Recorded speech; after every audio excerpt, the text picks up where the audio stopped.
前两天有看个纪录片，就是讲这个1964年东京奥运会2个多小时，他就拍了整个从火炬的传递，然后开幕式，然后到一些比赛项目的一些剪辑。我有一个印象很深刻的点，就是女子的游泳比赛，那时候澳洲已经是很厉害了。那些女运动员啊，她们很多都是披着头发的，就是没有戴泳帽，没有那种装备。你看现在不一样了。对，就是体育竞技这个东西也是随着科学一直在发展嘛，就是科学介入研究之后，就开始研究，哎，你穿那个什么鲨鱼皮啊什么的，但是最后不是现在也是好像是违禁的，就不让穿那个鲨鱼皮了，你知道吗？对，就是各种它就是互相博弈嘛，就是你一方面你想不断的提高成绩嘛，你像这种因为竞速项目，那0.0几秒的都是一个，对吧？你就可以打破世界纪录的。恰逢这个东京奥运会顺利开幕了嘛，东京的这个疫情也是非常严重的情况下，还是挺不容易的。对，说到奥运会的话，有很多都是跟视觉啊、设计啊都息息相关。我印象中，就比如说刚才说到1964年的东京奥运会，它的那个整体的视觉是我觉得到今天为止都非常经典，而且很耐看，很东方那种感觉。那个设计师叫龟仓雄策，被称为日本的现代设计之父。现在我们大家都知道，就奥运会它那些项目都是有各种各样的图标嘛，对吧？一套图标，其实就从那届东京奥运会开始被国际广泛接受了。没错。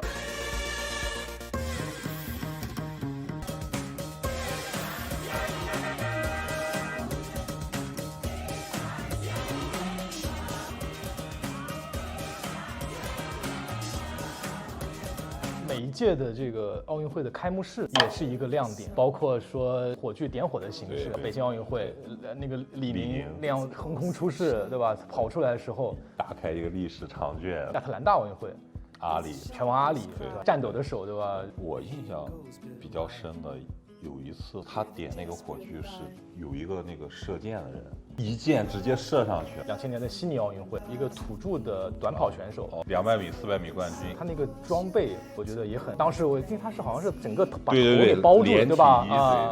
非常非常现代、非常未来的那种感觉。08年北京奥运会那个金镶玉，其实那个算是在近几届奖牌里面，我觉得比较突出的设计。就他做了一个突破，对，他有其他材质进行，对吧？而且这个材质对于中国人来说是有很好的一些寓意的。这一届东京奥运会的奖牌设计，他们的利益非常好，因为他们用了大量的回收材料。它这一块金牌大概是重500克，里面只有6克的真金，这6克的真金全是从回收的电子产品上面提炼出来的。银牌里面那个银也是回收的，你知道，就是我们做那个 X 光片，所以它从那个 film 里面提炼出来的。澳洲跟奥运会相关的有一个艺术家不得不提，Ken Dong这位艺术家。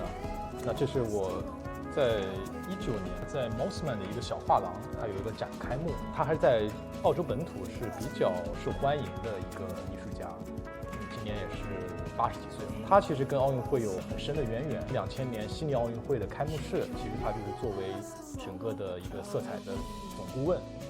包括他做了一些视觉方面的一些设计，你看他的作品就是颜色用的非常的绚丽，还有他个人的一些特色，包括他的那种非常童真的、非常拙朴的一些画风。我看他的作品，感觉就是他的作品很活泼，这种感觉其实挺像澳洲的第一。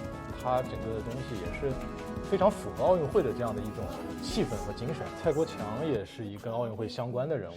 是啊，那个烟火的那个脚印，然后一步一步踏到那个主会场。后来你了解到这个艺术家的时候，你会发现他本身自己的一些思考和创作还是非常厉害的。他是作为亚裔的艺术家，仅有的1位还是2位，我忘记了，是在古根海姆美术馆做这个回顾展的。跟奥运会相关的一些设计其实无处不在啊，像运动员的一些领奖服，今年这一届就尤为特殊了，就加入了口罩的一些设计，就顺应整个这个时代现在这样的一个特殊的情况下。今年的国家队的这个赞助商是谁？是安踏还是李宁？不会是乔丹的，那感觉是乔丹一个人支撑了整个中国。